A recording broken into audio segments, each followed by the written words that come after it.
New World Order adalah hal yang berkaitan untuk membentuk satu tatanan sistem yang tunggal, di mana ini meliputi satu mata uang dunia, satu pemerintahan, dan satu agama. Dari semua sistem yang dibentuk, mereka akan menguasai seluruh aspek kehidupan, bukan hanya mengontrol penduduk, tapi sistem ini juga akan memberitahu Anda siapa Tuhan Anda di dunia ini. Itulah New World Order, tatanan dunia Dajjal yang sudah di depan mata, yang akan terwujud dengan menggunakan sebuah perang besar, Malhama, untuk menghantarkan Israel sebagai penguasa baru, Pax Judaisa, dengan menghancurkan Amerika, Pax American, bersama peradaban baratnya. Lalu mereka Zionis akan memperbudak seluruh umat manusia bersama Dajjal. Wakil Menteri Pertahanan Rusia mengatakan dunia sedang menyaksikan pembentukan sebuah tatanan dunia baru, dan bahwa mentalitas perang dingin memecah negara ketika perjanjian internasional dihancurkan. Hari ini kita menyaksikan pembentukan tatanan dunia baru. Alexander Fomin, Russia's Deputy Defense Minister.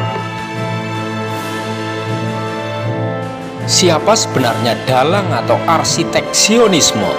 Sebenarnya Khazar Ashkenazi, yang secara aneh mengaku sebagai suku Yahudi ketiga, adalah yang mendukung Zionisme. Bacalah buku The 13 Tribes karya Arthur Koestler untuk menjelaskan mendalam tentang orang-orang yang mengidentifikasi diri dengan suku Yahudi ke-13, sejarah Khazar, kebrutalan mereka, penyebaran Judeo-Khazar, dan genetika Khazar dan Yahudi di Eropa. Radikalisme gerakan Zionis. Jelas bahwa umat Islam tertinggal jauh di belakang orang Yahudi dan Kristen Ortodoks dalam hal kesadaran akhir zaman. Beberapa dekade sebelumnya, orang-orang Yahudi telah mempersiapkan segala sesuatunya untuk menyambut Mesias mereka. Oleh karena itu, menurut umat Kristen Ortodok, tidak mungkin memahami peristiwa terkini tanpa memahami akhir zaman.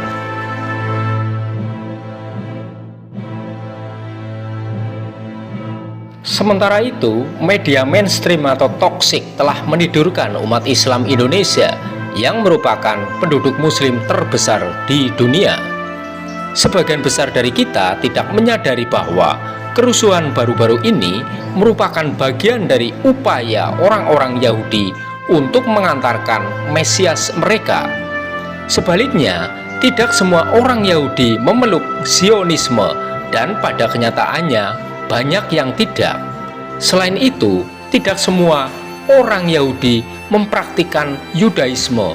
Pada kenyataannya, mayoritas adalah Kristen Ortodoks yang sangat sadar bahwa tujuan Zionis hanya menggunakan orang Yahudi sebagai kuda tunggangannya.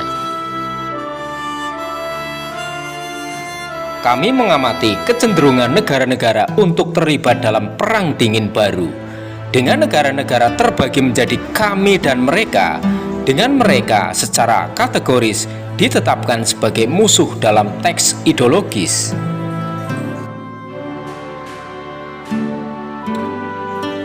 Menurut Frolov, kerangka kerja hubungan internasional dan keamanan saat ini sengaja dirusak.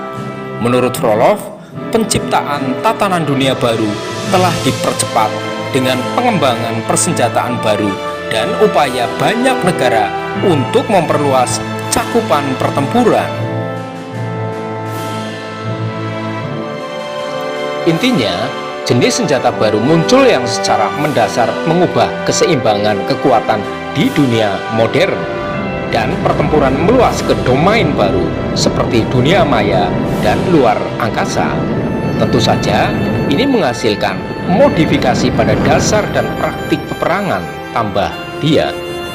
Menjelang konferensi Moskow ke-9 tentang keamanan internasional yang akan berlangsung akhir bulan ini, Fomin membuat pernyataan tersebut. bagaimana orang di seluruh dunia setuju bahwa salah satu ancaman terbesar bagi perdamaian dan demokrasi global saat ini adalah Amerika Serikat. AS segera terpikat dengan kekuatan militernya yang baru ditemukan setelah menghancurkan 2 kota Jepang dengan bom atom dan memantapkan dirinya sebagai negara adikuasa teratas setelah pembubaran tatanan internasional pasca Perang Dunia Kedua. Amerika Serikat kemudian melanjutkan dengan membangun doktrin yang melihatnya sebagai polisi dunia, menggunakan lebih banyak bom dalam konflik Korea dan Vietnam yang diputuskan oleh Perang Dunia Kedua, dan membangun lebih banyak instalasi militer asing daripada negara atau kekaisaran lain manapun dalam catatan sejarah. Semua ini terjadi selama 30 tahun pertama atau lebih setelah berakhirnya Perang Dunia Kedua.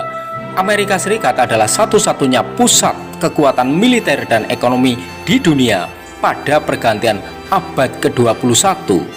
Namun itu tidak menghentikan aspirasi AS untuk dominasi kekaisaran.